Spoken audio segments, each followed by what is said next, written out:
مرزا صاحب پہلے جب فوج کے بارے میں بولے، پھر وہ فوج سے انہوں نے ان کو کیا کہتے ہیں اس کو سافٹ ویئر اپڈیٹ ہو گیا، تو پھر عمران خان کے خلاف بولنا شروع ہو گیا۔ ایسے آدمی کے بارے میں ایک انریلائبلٹی کا مسئلہ رہتا ہے۔ میرے خیال میں شاید ان بہت شروع کے لوگوں میں سے تھا جو مرزا محمد علی سے ملا۔ بریلوی پہلے وہ ان کا بیک گراؤنڈ، پھر اس کے بعد اہل حدیث ہو گئے، پھر دوسرے سارے گھاٹ سے پانی پیا تھا۔ تو آخری دفعہ جب میرا کسی نے انٹرویو لیا تھا تو میں نے انہیں کہا تھا کہ میں بنیادی طور پہ ایک نفسیات دان ہوں، اور میں سمجھتا ہوں کہ مرزا صاحب جو ہے ان کی جو پچ اوپر ہوئی ہے، یہ پچ اوپر جو ہے اس کے اندر ریشنیلٹی کم ہو جاتی۔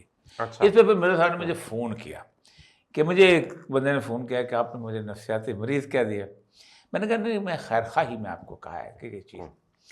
سب سے بڑی بات یہ ہے کہ مرزا صاحب جو ہے ان کے بارے میں بے شمار لوگ جو تھے وہ گفتگو کرتے تھے کہ ہمارے بارے میں یہ کہتے، لیکن بحیثیت مجموعی پاکستان کا کوئی بھی مولوی ہو، شیعہ ہو، سنی ہو، بریلوی ہو، دیوبندی ہو، کوئی ایون غامدی صاحب ہوں، پرویز، توہین رسالت کی بات نہیں اس کے بارے میں کی جا سکتی۔ یہ انہوں نے اتنا بڑا پنڈورا باکس کھولا ہے۔ میں ان سے کہتا تھا جب شروع میں سپاہی صاحبہ اور سپاہی محمد بنی ہے، اور مجھے یہ بھی پتا ہے کہ کس نے بنائی، میں تو نوکری میں تھا نا بھائی۔ مرزا کو میں نے کئی دفعہ کہا تھا مسئلہ سر یہ ہے کہ ٹھیک ہے یہ چیزیں موجود ہیں۔ میں نے ایک دفعہ کہا، میں نے کہا یہ جو چشتی رسول اللہ، اشرف علی تھانوی رسول اللہ مجھے نہیں مل سکے، اور آپ نکال کے وہ پھلجھڑیاں چھیڑتے رہتے۔